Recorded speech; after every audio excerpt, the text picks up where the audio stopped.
नमो रियन्ताणं नमो सिद्धाणं नमो आयर्याणं नमो वज्रायणं नमो लोये सर्वसाहुणं येषु पञ्च नमोकारो सर्वपापप्रणाशनो मङ्गलाणं च सर्वेसिं परमं हवै मङ्गलम्।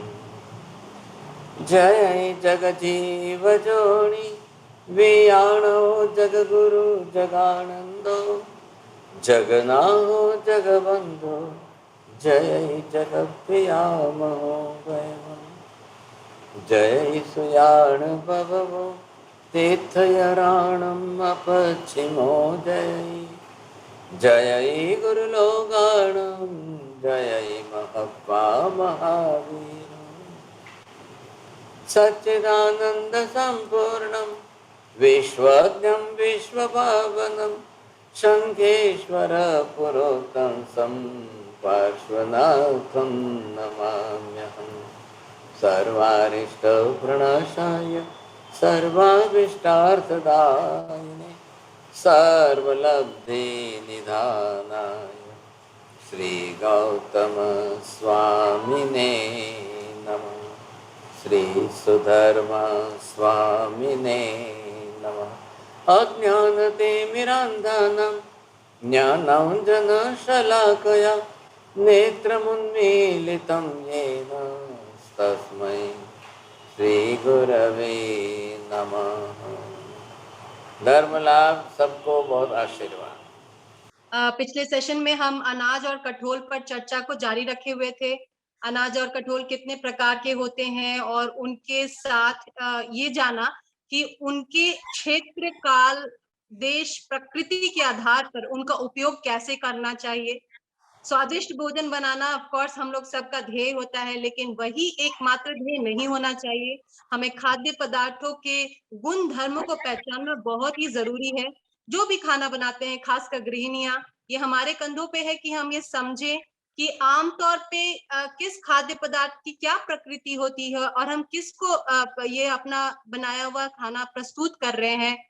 किस मौसम में हमें हमारी प्रकृति में बदलाव होता है, इस पे भी हमने चर्चा करी, जिसमें साहब जी ने कई बार बताया कि वर्षा ऋतु में हमारा वात प्रकृति बढ़ जाता है, तो हमें वात रहित जो भी वात जन्य जो भी पदार्थ है उनका उपयोग नहीं करना चाहिए। गर्मी में पित्त प्रकृति बढ़ जाती है तो उसका सेवन नहीं करना चाहिए। साथ ही साथ सर्दी ऋतु का सर्दियों का समय देखें तो कफ में वृद्धि आ जाती है, तो कफ रिलेटेड जो भी अग्रवेट करे खाद्य पदार्थ उसका सेवन नहीं ही करना चाहिए। और लास्ट में हमने मसालों पे भी चर्चा करी। हमारे मसाले जो जिनमें प्रचुर मात्रा में स्वास्थ्य वर्धक गुण हैं, जो हमारे इजीली अवेलेबल हैं हमारे किचन काउंटर्स पे, उसमें स्पेशली हमने काली मिर्च के प्रयोग पे चर्चा करी, जो कि पचने में इतना आसान है, जिसका कंपेयर साहब जी ने 100 गुना लाल मिर्च से अगर किया तो उन्होंने कहा कि ये 100 गुना ज्यादा इजी से आसानी से पच जाता है लाल मिर्च के उपयोग से। बट हमने लाल मिर्च का उपयोग कहीं ज्यादा कर रखा है बजाय कि काली मिर्च के। सो जैन डाइट के इन सारे और आयुर्वेदा के सेशन से हमारा यही साधि के माध्यम से यही उद्देश्य है कि सभी को जो पुराने जमाने में जो हमारे स्वतः ज्ञान जो हो जाते थे खाना बनाने के टाइम में और ऋतु के अनुसार, ऋतु के चेंजिंग में, दिनचर्या, हर चीजों में जो स्वतः ज्ञान होता था उसको वापस से लाएं, उसको दोहराएं और वापस से अपने जीवन में लाएं। तो आगे हमें जाने को क्या मिलेगा, इसके लिए मैं साहब जी को आमंत्रित करती हूँ। साहब जी, मत्यवन दामी साहब जी, please start the session. Very good, बहुत बहुत आशीर्वाद आपको, धन्यवाद। देखिए कंसेप्ट क्या है, हमारा शरीर, हमारे शरीर की प्रकृति, खाने योग्य वस्तु, वस्तु की प्रकृति, दो का मैचिंग हो रहा है कि नहीं हो रहा है, या एक से दूसरे को धक्का लग रहा है, नुकसान हो रहा है, हमारी प्रकृति विकृत हो रही है, या हम बनाते समय वस्तु की प्रकृति को बिगाड़ रहे हैं। दोनों तरफ से समझने की कोशिश करिए। लौकी है, लौकी की प्रकृति शीतल है। लौकी शीतल होने के कारण, और दूसरा गुण सबसे बड़ा है कि वो क्षारीय है। आयुर्वेद की लैंग्वेज में समझना है हमको, वो क्षारीय है। जो नेचुरली क्षारीय होगी वो हमारा भी पीएच लेवल एसिडिक से अल्कलाइन करेगा। रोहित जी, ये सेंटेंस बोलेंगे आप?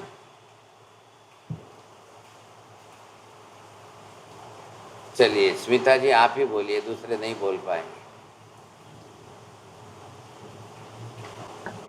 जी साहब जी, एसिडिक से अल्कलाइन। आप you have not complete the whole sentence, you use that half sentence. जी जी, मैं थोड़ा मिस कर गई। मैंने ये समझा कि खाद्य पदार्थ को यूज करना चाहिए जो हमें जिसका जो प्रभाव है एसिडिक से अल्कलाइन इफेक्ट आए। हाँ जी, लौकी जो है वो क्षारीय है, जी और क्षारीय पदार्थ का काम है कि आपकी प्रकृति को एसिडिक से अल्कलाइन करना है। जिनकी प्रकृति एसिडिक ज़्यादा रहती है, this type of patient can going in front of the cancer. वो धीरे धीरे कैंसर की तरफ आगे बढ़ते जाते हैं। और जिनकी प्रकृति अल्कलाइन रहेगी वो कैंसर की तरफ लाइफ में कभी नहीं जाएंगे। देखिए, no doubt we are discussing about the Ayurvedic and the Ayurvedic principles also, but I am saying that there is a one portion of the Ayurveda having the good philosophy. You might be not knowing that what is the philosophy of the Ayurveda. That is also one type of the Shastra, and there is philosophy of Ayurveda, but we are not knowing that, you see. तो ये जो है उसकी basic philosophy है कि permanent रूप से लौकी जो है हमेशा ही वो अल्कलाइन है, वो एसिडिक नहीं है। ऐसा ख्याल है? नेचर के अंदर, प्रकृति में कई वनस्पतियां ऐसी है कि जो एसिडिक नहीं है, अल्कलाइन है नेचुरली। मनुष्य ने अपने स्वभाव से, अपने स्वाद के लिए जितनी एसिडिक बनाई है वो आर्टिफिशियल प्रिपरेशन है। You are getting my point, you see. जो मनुष्य ने चाय बनाई वो चाय एसिडिक है, वो अल्कलाइन नहीं हो सकती है, क्योंकि चाय क्षारीय नहीं है। ऐसा आप समझ गए? मिर्ची बनी है तो मिर्ची जो है वो एसिडिक है, वो अल्कलाइन नहीं है। अब उसका यूज कैसे करना है? अब लोग लौकी के अंदर भी मिर्ची इतनी ज़्यादा डाल देंगे, ऑयली बना देंगे उसको, तो वो उसकी प्रकृति क्षारीय में से आपने एसिडिक बना दी। मनुष्य की सबसे बड़ी कमजोरी ये है कि वो प्रत्येक विषय को जीव के टेस्ट के अनुरूप बनाना चाहता है। मनुष्य हमेशा वस्तु के गुणधर्म को टिकाना नहीं चाहता है। ये हमारी सबसे बड़ी कमजोरी है।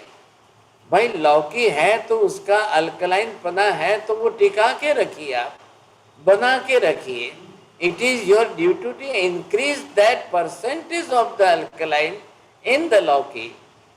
अब हम लोग उसको बिगाड़ करके एसिडिक बना लेते हैं। तो आज एक जो है ये प्रॉपर्टी समझ लो, और उस प्रॉपर्टी के हिसाब से आप जो है उसका यूज समझ लीजिए।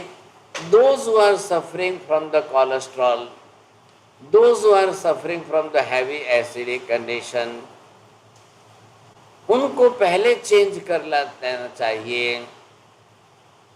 What type of change they should do? लौकी के छाल निकाल करके उसके बड़े पीस करके मिक्सर में डाल दो। थोड़ा सा एक आधी कटोरी भर पानी डाल करके मिक्सर में घुमा दो। एज इट इज आप उसको चम्मच से धीरे धीरे चबा करके खाइए। Then all the fibres are very good for that. अब इससे जिनकी भी एसिडिक कंडीशन होगी वो सुबह अगर एक ग्लास भी खा लेता है या 2 कटोरी भी खा लेता है तो धीरे धीरे एसिडिक कंडीशन बदलकर अल्कलाइन बन जाएगी। नंबर 2, धीरे धीरे किसी को भी कोलेस्ट्रॉल की मात्रा हाई होगी तो उनको तुरंत जो है फायदा शुरू हो जाएगा। The person having the high cholesterol, if the doctor diagnose and says that their 4 arteries are blocked, 3 arteries are blocked, 5 arteries are blocked, please take this type of juice of the लौकी।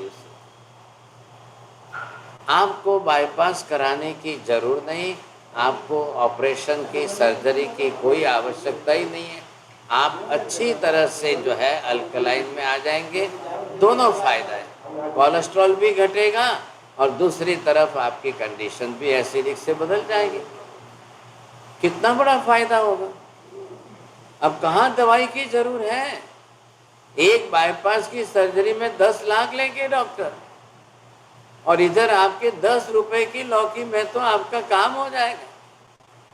क्यों bypass में जाना है, क्या जरूरी है।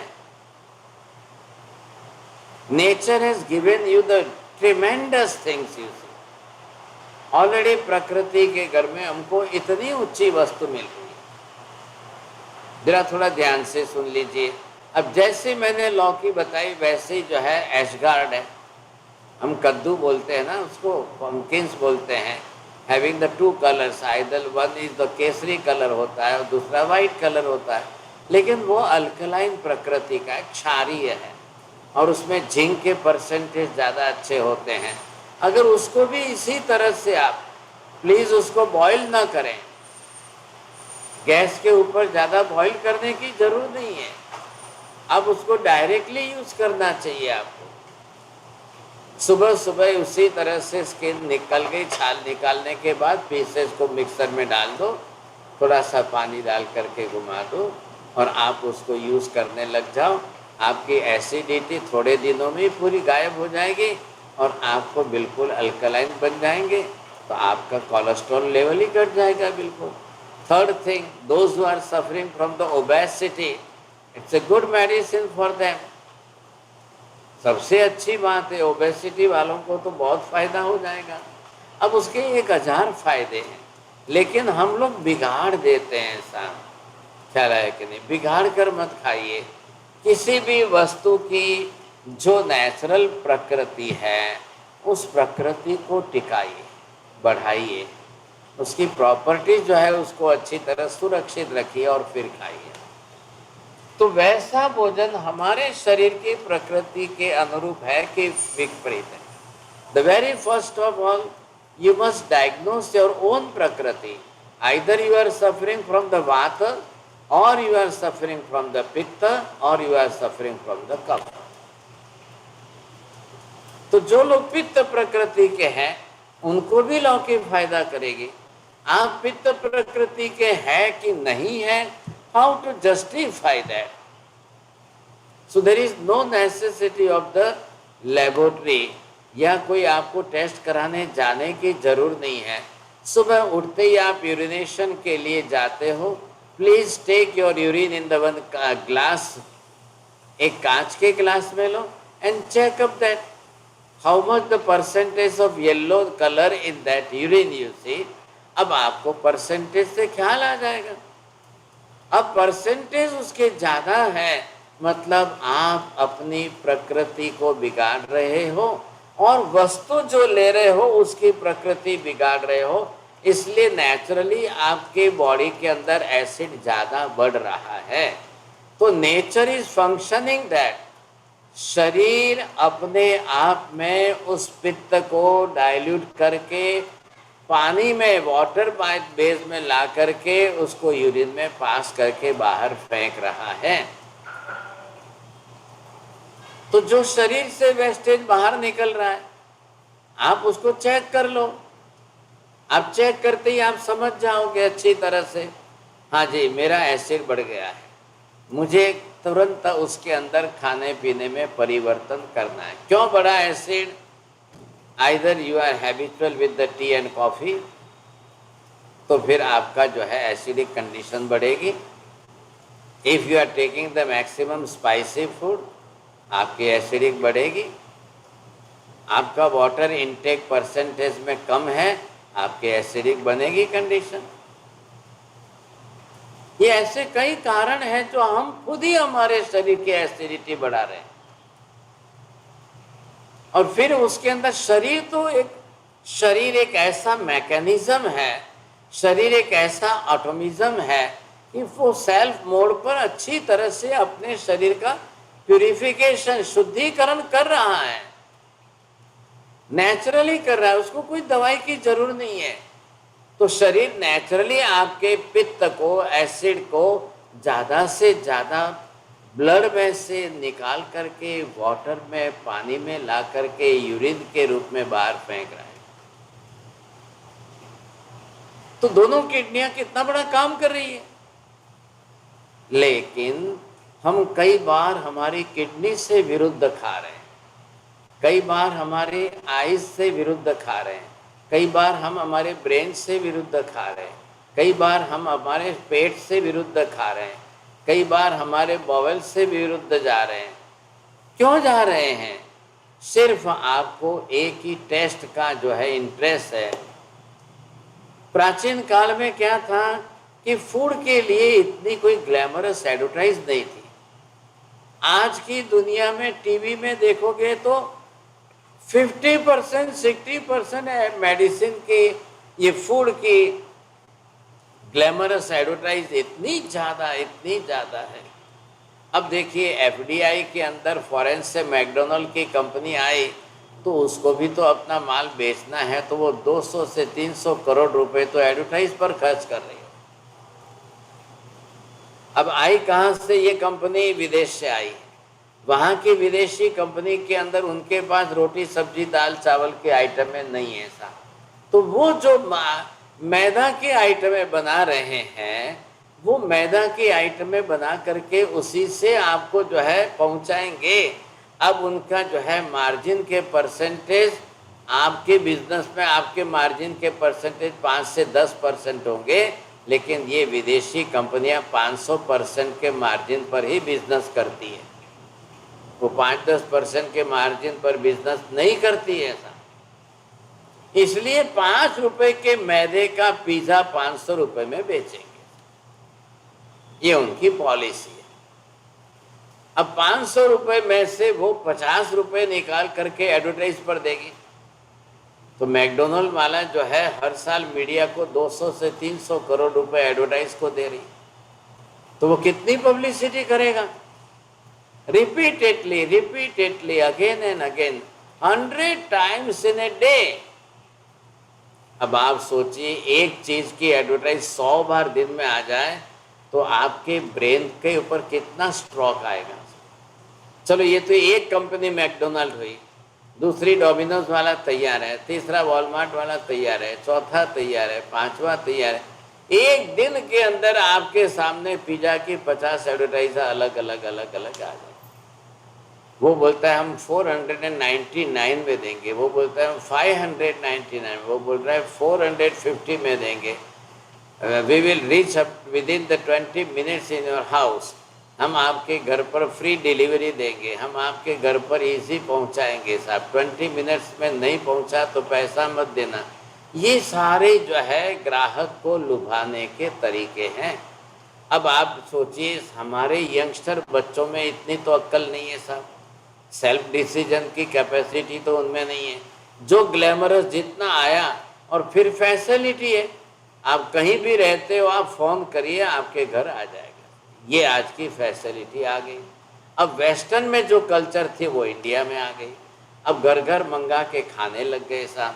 अब कितने लोगों को मालूम है कि मैदा के अंदर कितने इंग्रेडिएंट जो है केमिकल बेस के हैं, कौन सा केमिकल मैदा में कार्सिजेनिक है। आप ये सोचिए समझे कि नहीं, आप बोलिए तो मैं आपको सब जो है डिटेल में नाम लिखा दूँ, कौन सा केमिकल मैदा में किस तरह से डाला जा रहा है। आप ये मत सोचना कि व्हीट फ्लोर मिल के अंदर खाली जो है मशीन में पाउडर कर दिया गेहूं का और वो मैदा आपको दे दिया, ऐसा नहीं है। अब उस पर प्रिजर्वेटिव कौन से डालेंगे, ब्लीचिंग केमिकल कौन से डालेंगे, सुपर वाइटनेस लाने के कौन से केमिकल डालेंगे, क्या क्या करेंगे, तब जाकर के मैदा क्या आपके घर आएगा। नहीं तो मैदा में जीव जंतु पड़ जाए 10 दिन के अंदर वो मैदा खराब हो जाए, लेकिन ये प्रिजर्वेटिव ऐसा डालेंगे कि अगले साल तक भी खराब नहीं होगा। अब आप मैदा खा रहे हो कि केमिकल्स खा रहे हो, कार्सिजेनिक खा रहे हो कि आप प्योर व्हीट पाउडर खा रहे हो, क्या खा रहे हो? फिर बीमारियां नहीं आएगी तो क्या आएगी? एक कॉमन प्रिंसिपल समझो, our body can digest the herbal things but our body can not digest the chemical things. हमारा शरीर किसी भी केमिकल को बॉडी में प्रिजर्व नहीं कर सकता है।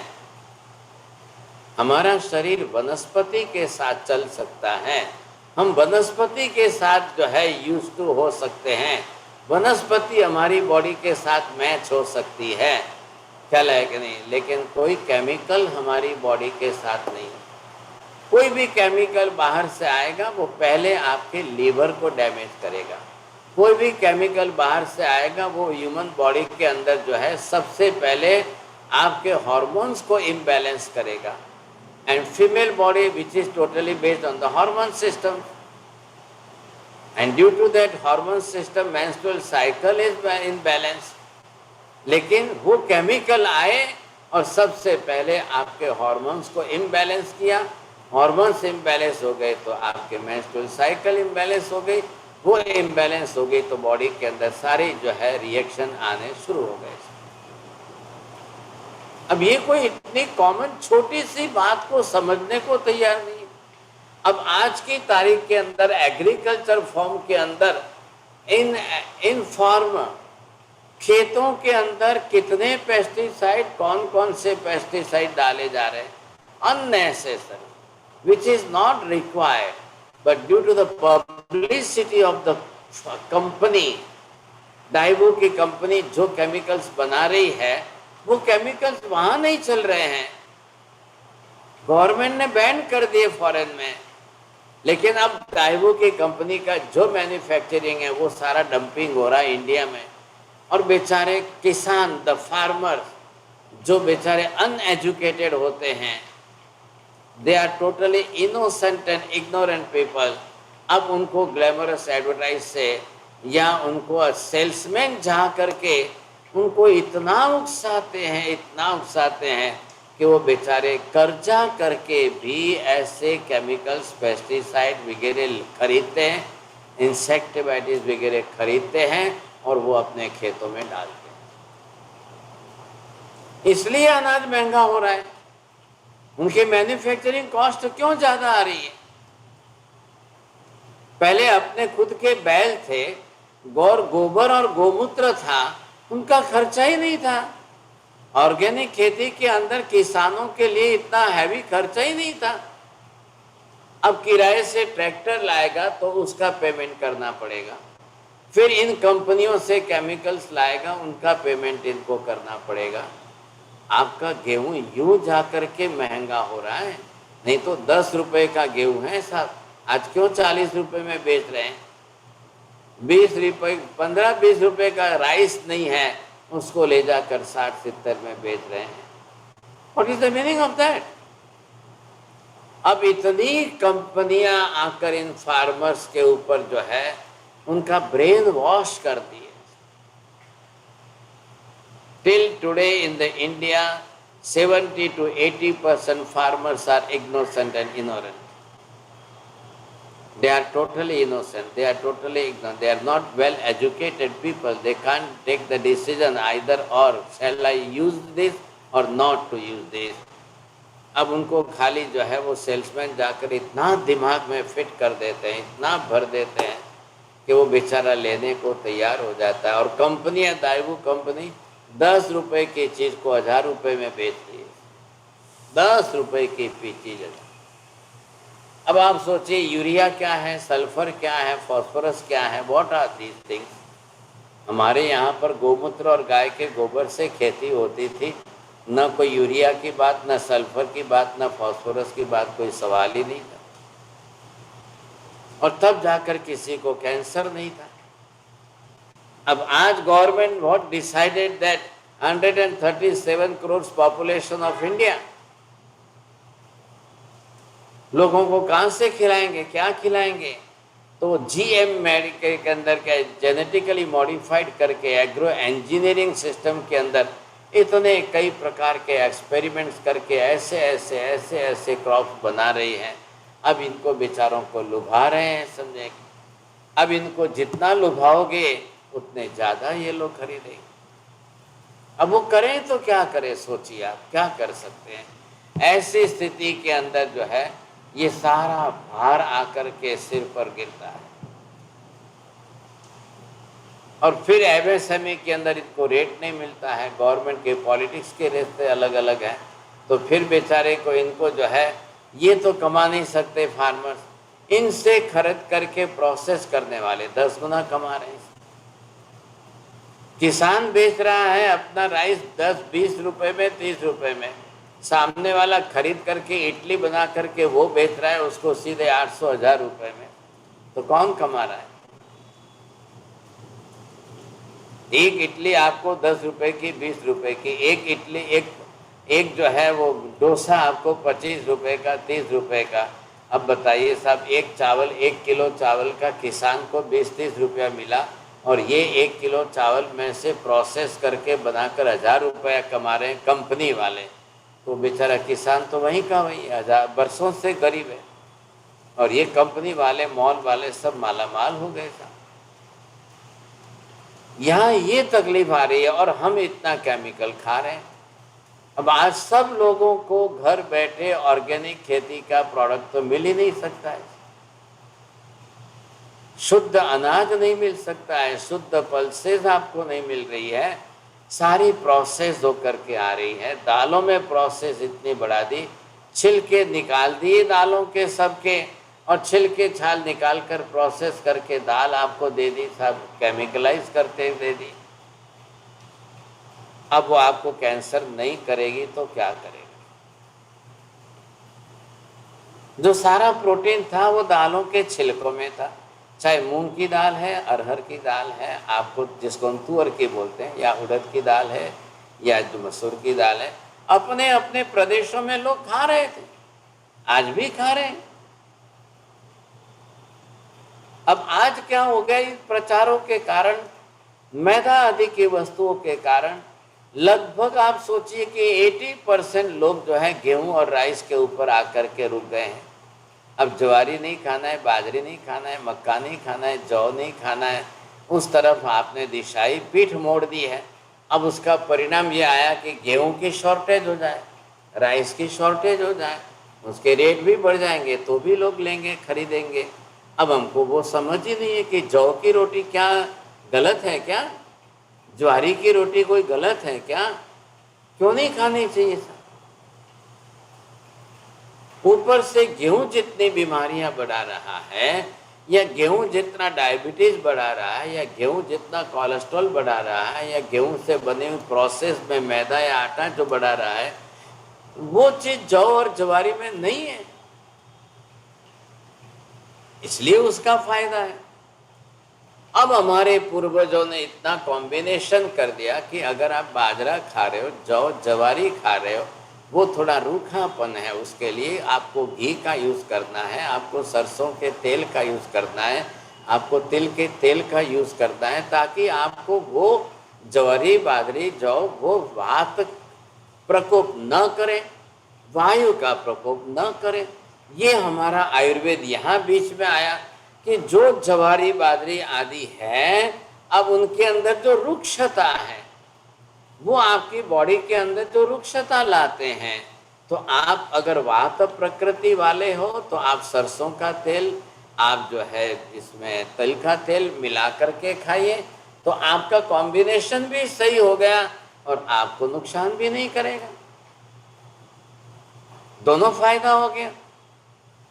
जबकि गेहूं के अंदर ऑलरेडी जो है इतनी चिकनाहट है कि उसमें आपको घी तेल नहीं मिलाना है, लेकिन हमारा तो रिवाज हो गया, अरे अरे अरे ये बिना घी की रोटी खा रहे हैं, अरे ये तो घी भी नहीं लगाया, बिना घी वाली रोटी खा रहे हैं। अरे भाई साहब, क्या हो क्या गया? जब राइस खाते थे तो हमारे यहाँ पर राइस के अंदर तेल डालते थे या घी डालते थे, दादी माँ कहती थी रुको रुको, आप राइस लिया है ना आपने, तो उसके अंदर 1-2 चम्मच घी डाल के खाओ। वो जानते थे कि वस्तु के अंदर चावल में जितने प्रमाण में वातकारक प्रकृति है, तो उसको कैसे डाइल्यूट करना और हमारे शरीर के अनुकूल कैसे बनाना। गृहिणी की स्त्रियों की तो सबसे बड़ी कला यहाँ पर इसमें है, उनका नॉलेज ये होना चाहिए घर के मेंबर की प्रकृति, वस्तु की प्रकृति, अब दोनों के बीच में कैसे मेंटेन करना है, तो वस्तु की प्रकृति बदली जा सकती है, या वो वस्तु हमारे शरीर में आकर विकृति न करे, तो उसकी प्रकृति को बदलने के लिए हमारे पास घी है, तेल है, मसाला है, या कुकिंग मेथड है, प्रक्रिया है उसकी। तो वो आपको देखना है कि हाँ अब किसका कॉम्बिनेशन किसके साथ करना चाहिए। जैसे आपने सुना है जीरा राइस, बहुत अच्छा कॉम्बिनेशन है। जीरे का प्रमाण राइस में क्यों बढ़ाया गया? कोई फैशन नहीं है। जीरे में वातनाशक गुणधर्म है, ये उसकी प्रॉपर्टी है। इसलिए राइस बनाया तो राइस रहने पर घंटे पर बाद में उसकी प्रॉपर्टी वातकारक बन जा रही है। तो आपने जीरा डाल करके राइस खाया, अब टेस्ट वाले टेस्ट के हिसाब से राजी हो गए, नहीं तो कोई आवश्यकता नहीं है। अब जिनके घर में बीपी के पेशेंट है, ब्लड प्रेशर वाले हैं, तो वो राइस बना रहे हैं, वो गेहूं की रोटी बना रहे हैं, तो उसमें सॉल्ट मत डालिए। आपको बिना सॉल्ट डाले हुए राइस खाना चाहिए, क्योंकि जब आपने परसेंटेज घटाए, तो अगर चावल बनाते समय सॉल्ट नहीं डाला है, तो चावल आपको दाल के साथ खानी है तो कॉम्बिनेशन बैठ गया। रोटी आपको सब्जी के साथ खानी है, तो आटे में नमक नहीं डाला है, तो उस रोटी को आप सब्जी के साथ खाएंगे, आपका कॉम्बिनेशन हो गया। तो दोनों में से 3-3% अगर सॉल्ट के घट जाते हैं तो कितना फायदा हुआ। शरीर को इतना तो नमक कम हुआ। अब आजकल क्या हो, 50 आइटम आ गई, मैक्सिमम लोगों का खाना बाजार का बाहर की वस्तुओं का हो गया, और एक भी वस्तु बाहर बिना सॉल्ट की नहीं मिलेगी। कहने के लिए पार्ले जो है ग्लूकोज के बिस्किट बनाती है, लेकिन आप देखेंगे तो उसमें सोडियम के परसेंटेज 15 से ज़्यादा है, जबकि बच्चों को खाना है बिस्किट। तो इतने ज़्यादा हैवी परसेंटेज सोडियम के डाल के क्या फायदा। और आपको क्या लगता है, हम तो बिस्किट खा रहे हैं, बिस्किट में तो कोई नमक डाल ही नहीं रहे, बिस्किट तो ऐसे ही खा रहे हैं। कोई चाय के साथ खा रहा है, कोई दूध के साथ खा रहा है, कोई यूं ही खा रहा है। अननेसेसरी आपके बॉडी में 15% का सोडियम जा रहा है, अनावश्यक जा रहा है, जिसके रिक्वायरमेंट बॉडी को नहीं है। बॉडी को रिक्वायरमेंट आपको 3% की है और आप 15% ज़्यादा खा रहे हो। अब ये कोई कैलकुलेशन ही नहीं कर रहा है ऐसा, तो शरीर को तो ज़्यादा मिल ही रहा है, तो नुकसान तो हो रहा है। अब घी में और तेल में क्या डिफरेंस है भाई साहब? घी के अंदर जो है चिकनाहट है, घी के अंदर जो ऑयलीनेस है, जो शरीर को चाहिए वो है, लेकिन घी के अंदर वातनाशक गुण नहीं है। जो वातनाशक गुण सरसों के तेल में है, तिल के तेल में है, वो आपको किसके साथ कॉम्बिनेशन करना है वो देखिए। इसलिए आयुर्वेद शास्त्र का काम है, ये डायग्नोसिस किसका निदान है, ये आयुर्वेद का है। कठोल जो है, कोई भी कठोल, मूंग चना उड़द तुअर जो है रह रहा है, वो क्यों ज़्यादा गैस्ट्रिक है, वो क्यों ज़्यादा गैस करते हैं?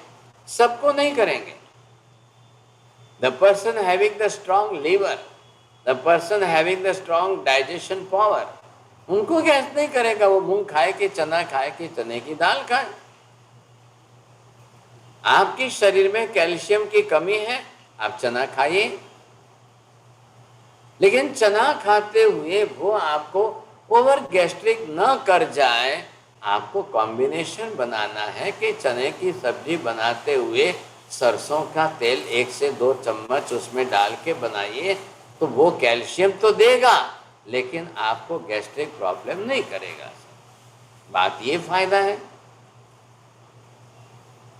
लेकिन आज की तारीख में जितने तेल बन रहे हैं वो इस प्रोसेस से रिफाइंड हो रहे हैं, नॉट फिल्टर, बट जिस प्रोसेस से रिफाइंड हो रहे हैं उसकी सारी प्रॉपर्टी नष्ट हो गई। अब तेल का अंश भी नहीं आ रहा है। जो 7 टाइप के केमिकल्स यूज किए वो केमिकल ही आपकी बॉडी में जा रहा है, तेल नहीं जा रहा है।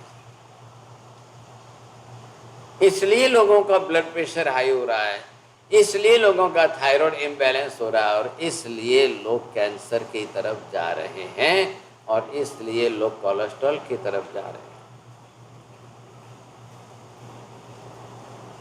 ये कोविड और कोरोना तो चला जाएगा भाग्यशाली। कोविड और कोरोना 2 साल रहा तो भी अभी तक जो है मृत्यु का आंक 5 लाख से भी ज्यादा इंडिया में नहीं गया। लेकिन प्रति वर्ष हिंदुस्तान के अंदर 30 लाख लोग जो है हार्ट डिजीज से मर रहे हैं। उनके लिए क्या है?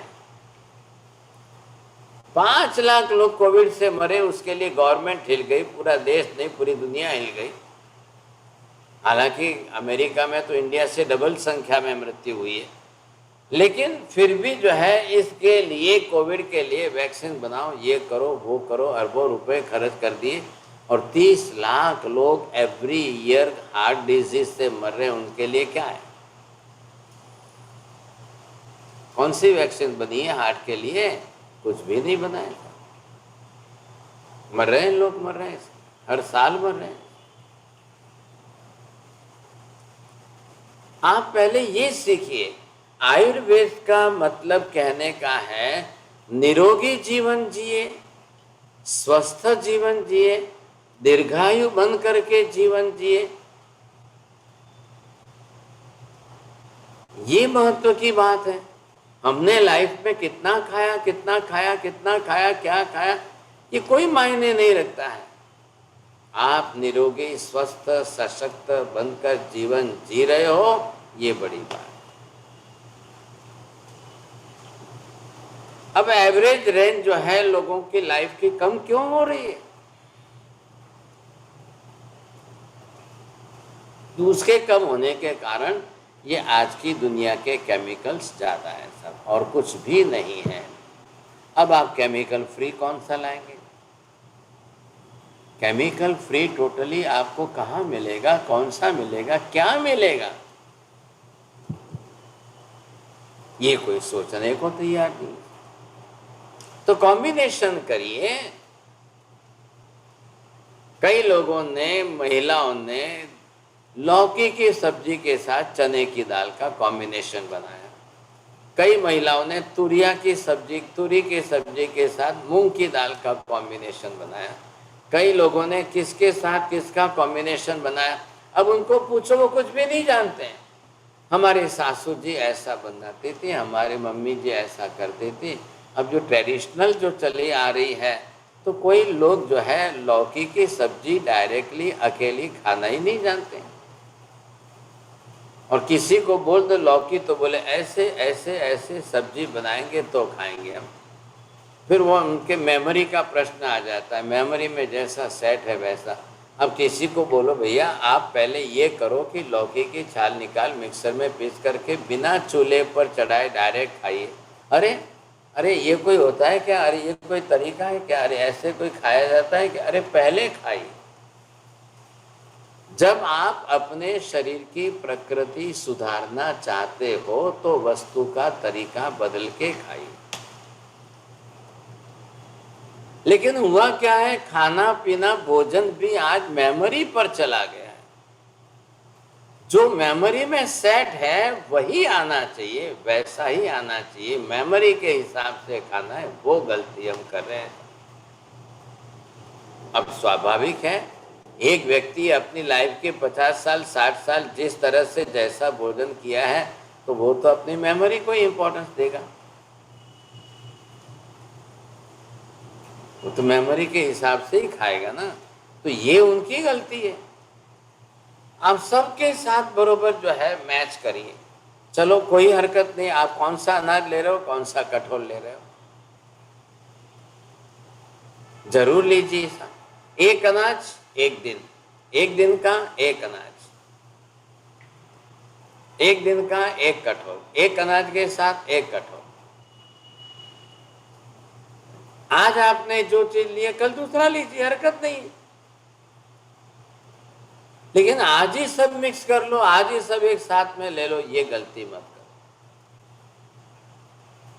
क्योंकि डाइजेशन देखिए, आप डाइजेशन को देखना। ये मैंने लास्ट टाइम भी कहा था कि कठोल को बनने में भी खेतों में भी टाइम लगता है, तो गैस पर चढ़ने में भी टाइम लगेगा, तो पेट में पचने में भी टाइम लगेगा। तीनों साइड कठोल को ज्यादा टाइम लगना अनिवार्य।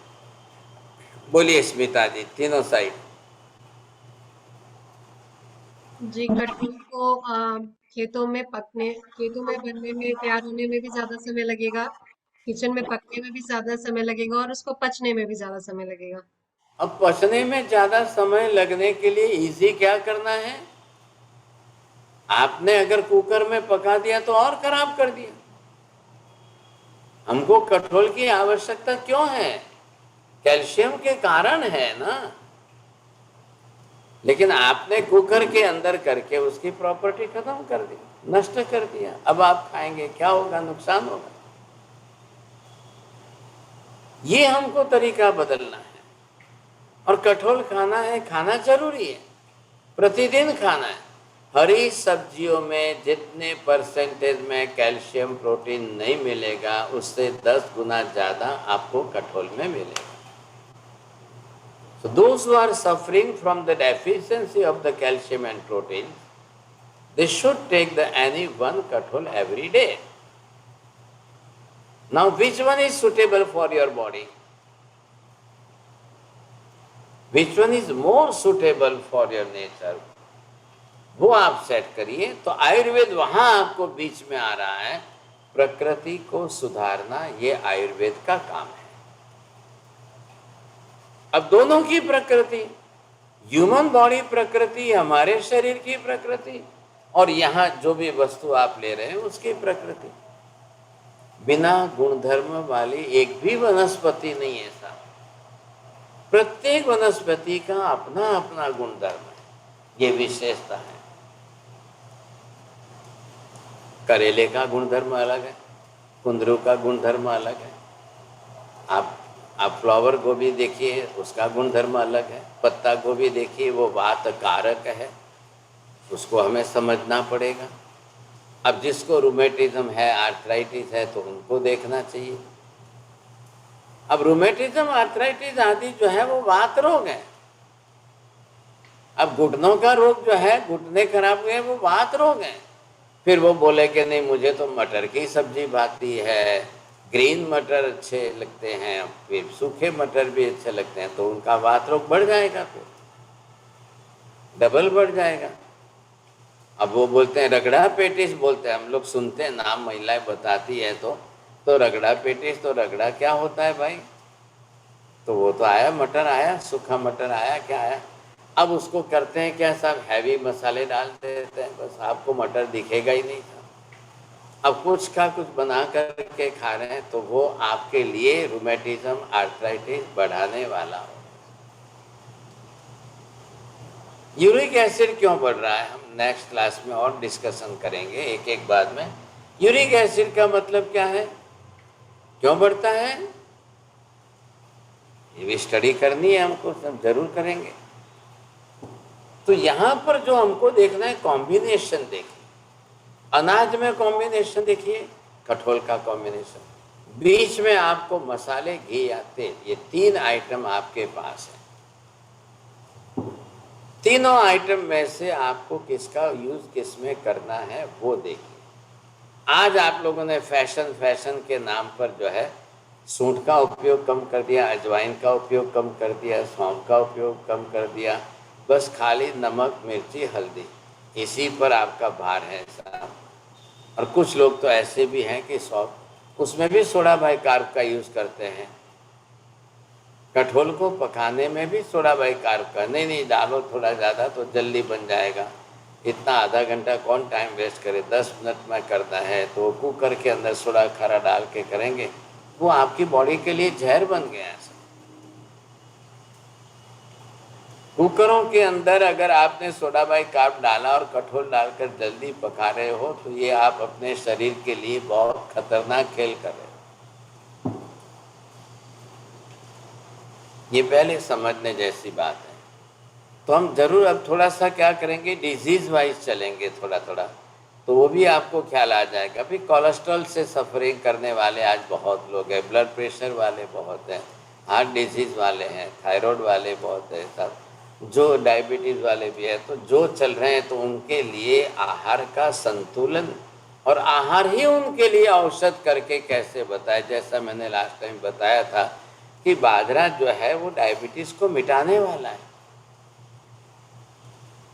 गेहूं और चावल डायबिटीज को बढ़ाने वाले हैं। तो पहले इन चीज़ों को समझ करके आप यूज़ करेंगे, वो आपके लिए औषधि का बन जाएंगे।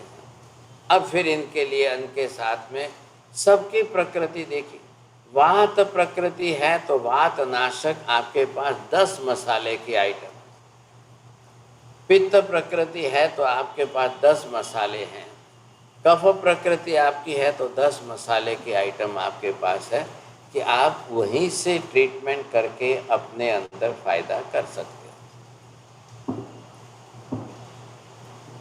ऐसे सारे कॉम्बिनेशन स्टडी कर रहे हैं, समझ रहे हैं, तो ये आपको जरूर देखना है। अब हाँ जी, पूछिए साहब, किसी को प्रश्न पूछना है तो हमारे पास 10 मिनट है। जी धन्यवाद साहब जी। प्रश्न है किसी का तो आप हैंड रेज कर सकते हैं, या रवीना जी आप प्रश्न लीजिए। त्रिकाल वंदन महाराज साहब, जैसे हम लोग लाल मिर्ची एसिडिक है, हरी मिर्ची भी एसिडिक होती है? बिल्कुल होती है, हरी मिर्ची भी एसिडिक है। तो अगर आपकी प्रकृति एसिडिक है तो दोनों को अवॉइड करिए, ये समझ करके चलिए, नहीं तो और पित्त बढ़ा दोगे और पित्त खराब होगा। धन्यवाद। Thank you. नैना जी हाँ प्रश्न लीजिए। मथेन वंदा में मारा साहब, मतलब इस सरसों का तेल पित्त बढ़ाता है क्या? ये पित्त बढ़ाता है ऐसी बात नहीं है, लेकिन वात नाशक जरूर है। अब किसी की बढ़ी हुई पित्त की प्रकृति और सूट ना आ जाए तो फिर आप जो है कोकोनट ऑयल यूज कर लेगी। नरेंद्र जी आप अपना प्रश्न लीजिए।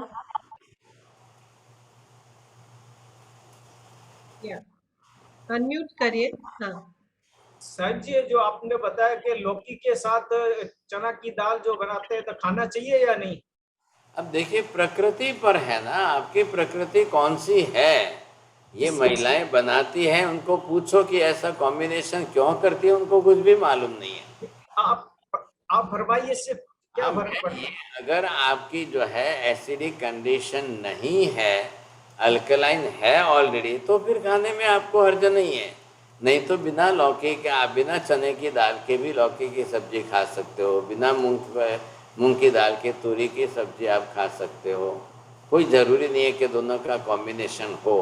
अब कुछ लोगों के अंदर वो इकोनॉमिकल बेस पर भी करते हैं कि ये थोड़ा मिला दो तो ये है, ऐसा भी करने का कारण हो सकता है, लेकिन ज़रूरी नहीं है ऐसा।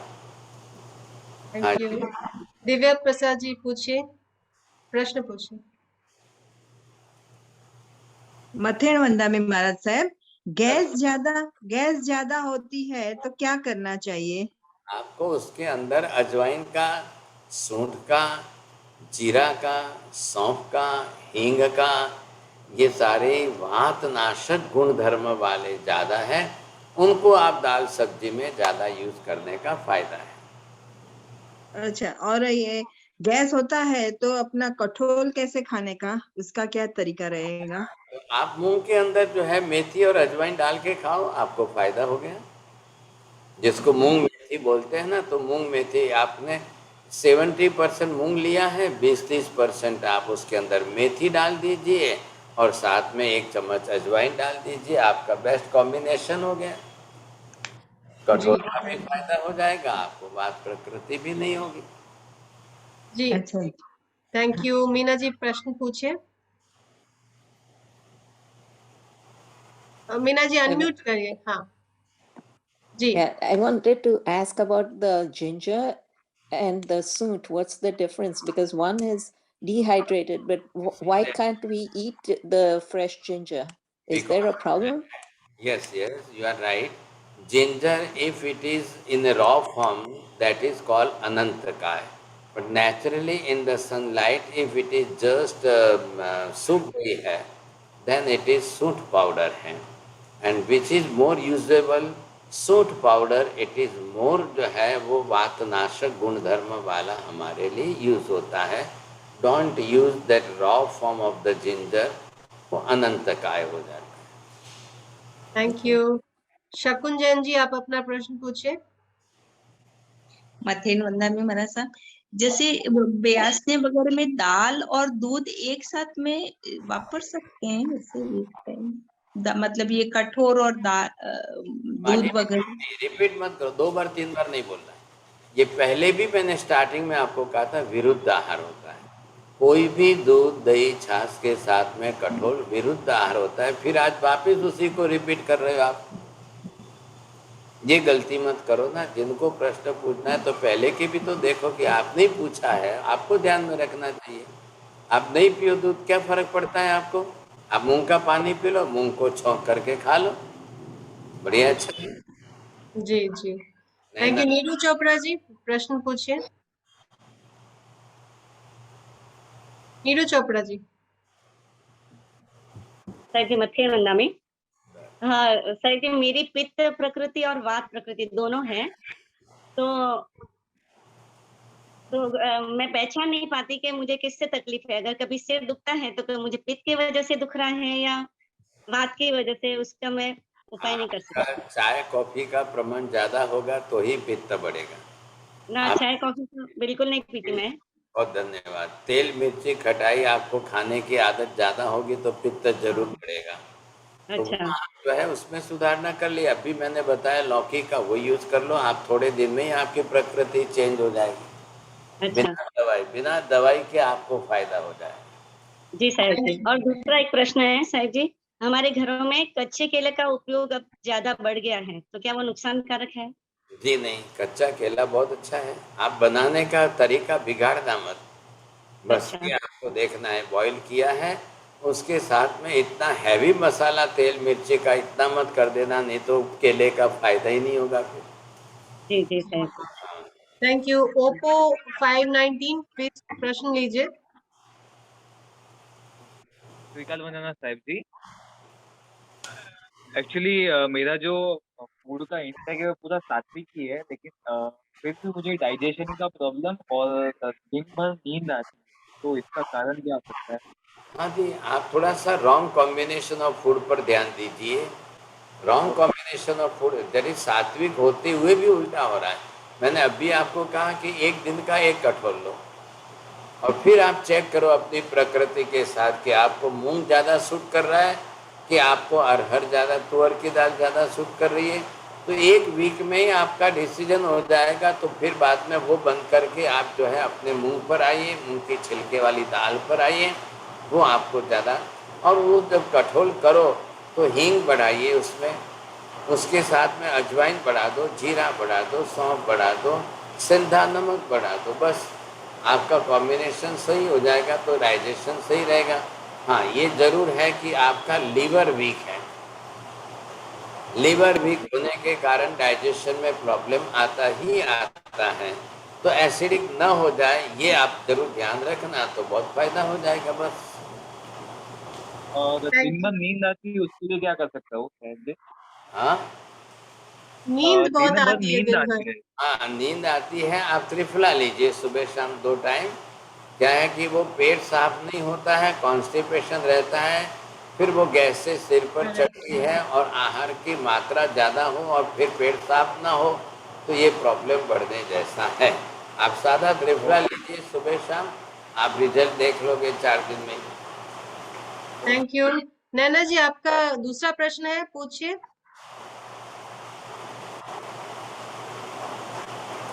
ख्याति जी, आप जी जी पूछिए नैना जी। मक्के माना हमारे साहब ये जो वात वाले को ये लौकी का कच्चा जूस और ये सूट करता है। पित्त वाले को ज्यादा फायदा होगा। लौकी वाले अगर बात वाले बहना चाहे तो अजवाइन वगैरह डाल करके यूज करिए, कोई गलत तो नहीं है ना। आपकी प्रकृति वात और पित्त दोनों है, वात और पित्त दोनों प्रकृति है, दोनों फायदा करेगा। उसमें लौकी के अंदर आप अजवाइन डालिए, जीरा डालिए, सौंफ डालिए, धनिया भी डालिए और फिर यूज करिए, दोनों में फायदा हो जाएगा। थैंक यू सो मच ख्याति जी। हमारे साहब अब ये जो दाल होती है, अपन दाल भिगो के रखते हैं तो उसका पानी निकाल के फिर उसको यूज करना चाहिए कि दाल पानी क्यों? नहीं, पानी के साथ ही करें। पहले धो लिया, 3 बार 4 बार धो लिया आपने, बोरी वगैरह निकाल दिया, बाद में जो भिगोया है वैसे का वैसे ही आप गैस पर रखिए। फिर वो पानी क्यों निकालना चाहिए? पहले धोने का निकाल दो, बाद में ऐसे ही रखो। हाँ जी ख्याति जी बोलिए। जी ख्याति जी, प्रश्न पूछिए। साहब जी सबका हमारे वहाँ पे अलग अलग प्रकृति है, तो हम खाने में क्या बनाए ये समझ में नहीं आ रहा है। किसी की पीठ ज्यादा, और बड़े लोग हैं ना उनको चबाने की तकलीफ होती है, और सबका सोडियम बहुत लो होता है सर। नहीं, आप क्या, जैसे आपने दाल बनाई तो उसको जो छाछ बनाते हैं उस तरह से रवि से थोड़ा घुमा लिया तो वो बड़े लोगों के लिए भी काम आ जाएगी। और बनाइए ऐसी प्रकृति की, कोई दाल के साथ खाए, कोई चावल के साथ खा ले, दोनों के लिए काम आ जाएगा। एक ही चीज़ है तो सबको मत दीजिए।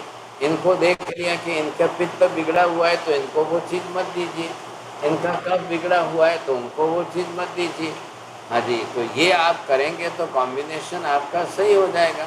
फिर मसाला करना तो महिलाओं की एक चतुराई है, तो आप उस हिसाब से यूज करेंगे तो सबको फायदा हो जाएगा। और सोडियम बहुत कम होता है तो उसके लिए क्या करें? क्या सोडियम हमारा कम आता है सबका, हम सेंधा नमक यूज कर रहे हैं 3 साल से, पर हमारा सोडियम कम आता है। नहीं, सेंधा नमक से सोडियम कम नहीं होता है, कोई ज़रूरी नहीं है। आपको दूसरा एक्सरे लेकर के ऑलरेडी ब्लड प्रेशर में चले जाओगे, किडनी को ज़्यादा नुकसान हो जाएगा, क्या फ़ायदा है? आपको तो इससे ही काम हो जाएगा। अगर सिंधालून सही है तो सिंधालिन गलत भी आता है। खाली सिंध का जो सिंधा नमक आता है, रॉक सॉल्ट जिसको गुलाबी पत्थर है, वो पत्थर ला के करिए। आप बाजार से पाउडर लोगे तो वो उसमें मिक्सिंग बहुत आती है, तो फिर सिंधालून खाने के बाद भी फायदा नहीं हो रहा है। तो बेटर है कि वो चीज़ देखिए आप, जिनको जो है हर चीज़ के साथ में ध्यान देना, नहीं तो नकली आजकल बहुत निकल गया है, नाम रख दिया है सिंधालून, और फिर एक ईरान का आता है, एक कजाकिस्तान का आता है, वो तो और खतरनाक है, दिखने में वैसा है लेकिन गुणधर्म वो नहीं है, ये कहने का तात्पर्य है। Thank you. जय जिनेंद्र। प्रवीणा जी, लास्ट क्वेश्चन। प्रवीणा जी, आप पूछिए अपना प्रश्न। त्रिकाल बंधन महाराज साहब, लीवर को स्ट्रॉन्ग करने के लिए क्या खाना चाहिए? हाँ देखिए, लीवर को स्ट्रॉन्ग करने के लिए घी तेल का प्रमाण घटा दीजिए आप, क्योंकि सबसे ज़्यादा लीवर को बिगाड़ने वाला जो है वो बघार है। घी तेल ज़्यादा आएगा उसका लीवर बगड़ेगा, समझे कि नहीं। दूसरी बात कि थोड़ा सा पाचन कम है लीवर के कारण, तो उसको सुधारने के लिए आहार की मात्रा कम रखिए, पहली बात ये। अब लीवर को सुधारना है तो उनको जो है थोड़ा सा बेल फल है या ऐसी चीज़ें जो इजीली डाइजेस्ट हो सके, सुपाच्य जिसको हम कहते हैं, क्या है, मूंग की दाल 70% हो और देशी भात 30%, ऐसी खिचड़ी उनके लिए सुपाच्य रहेगी। जैसे थोड़ा फलाहार भी रहेगा तो कौन सा इजीली डाइजेस्ट हो सकता है ताकि लीवर को ओवर स्ट्रेन न पड़े, ये ध्यान दीजिए। मूंग का पानी अच्छी तरह से निकाल के आप पी सकते हो, उसमें घी तेल मत डालिए। सिंपल जो है पाव नींबू का टुकड़ा डाल करके भी लेंगे तो भी लीवर को फायदा हो जाएगा। ये इतना सा कॉम्बिनेशन करेंगे, बहुत अच्छी बात हो जाएगी सब। चलिए साहब, और कोई? जी साहब जी, एक बात और पूछनी थी कि कठोल को अगर हम लोग भिगो करके बनाते हैं तो उसका गुणधर्म बदलता तो नहीं है ना? जी नहीं, आपको गुणधर्म बिगड़ेगा कब? कुकर में बनाएंगे तो, ढक्कन ढक कर के बनाएंगे तो। आपको मिट्टी के बर्तन में पकाइए और उसको बिना ढक्कन के खुला पकाइए। चलो मिट्टी के बर्तन नहीं है तो तांबे पीतल के बर्तन में पकाइए, क्योंकि कठोल को पकने में थोड़ा 10-20 मिनट ज़्यादा टाइम लगता है। अब वो खुले में हो ढक्कन के बिना, और फिर जो ऊपर फेस आता है वो निकाल दो, जी जी।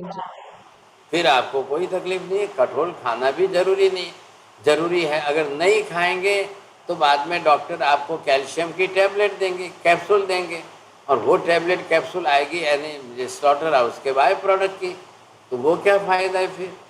बेटर है कि हम अपने आहार में से रोज का कैल्शियम अपनी रिक्वायरमेंट पूरी कर लें। करने का तरीका भी तो सही होना चाहिए ना। कुकर में पकाने से ऑलरेडी सारे प्रोटीन कैल्शियम नष्ट हो जाता है, तो वैसे भी नहीं मिलेगा आपको। दोनों बात है, पूछ देखिए। जी साहब जी। सो या हमारे प्रश्न सब खत्म होते हैं। Thank you so much for responding और ऑल ऑफ आवर क्वेश्चंस साहब जी। धन्यवाद। नमो अरिहंताणम, नमो सिद्धाणम, नमो आर्याणम, नमो वज्रायाणम, नमो लोये सर्वसाहुणम, एषु पंचनमुक्कारो सर्वपापप्रणाशनो, मंगलाणं च सर्वेसिं परमं हवै मंगलम्। मंगलम भगवान वीरो, मंगलम गौतम प्रभु, मंगलम स्थूलिभद्राढ्या, जैन धर्मोस्तु मंगलम। चत्तारि मंगलम अरिहंता मंगलम, सिद्धा मंगलम साहु मंगलम, केवली पन्नतो धम्मो मंगलम। चत्तारि लोकोत्तमा, अरिहंता लोकोत्तमा, सिद्धा लोकोत्तमा, साहु लोकोत्तमा, केवली पन्नतो धम्मो लोकोत्तमो। चत्तारि शरणं प्रपद्यामि, अरिहन्ते शरणं प्रपद्यामि, सिद्धे शरणं प्रपद्यामि, साहु शरणं प्रपद्यामि, केवली पन्नतं धम्मं शरणं प्रपद्यामि। सर्वमङ्गलमाङ्गल्यं सर्वकल्याणकारणं, प्रधानं सर्वधर्माणां, जैनं जयति शासनम्। त्रिकाल वंदन साहब, त्रिकाल वंदन साहब जी। बहुत आशीर्वाद। धर्म लाभ। जय जिनेन्द्र सभी को।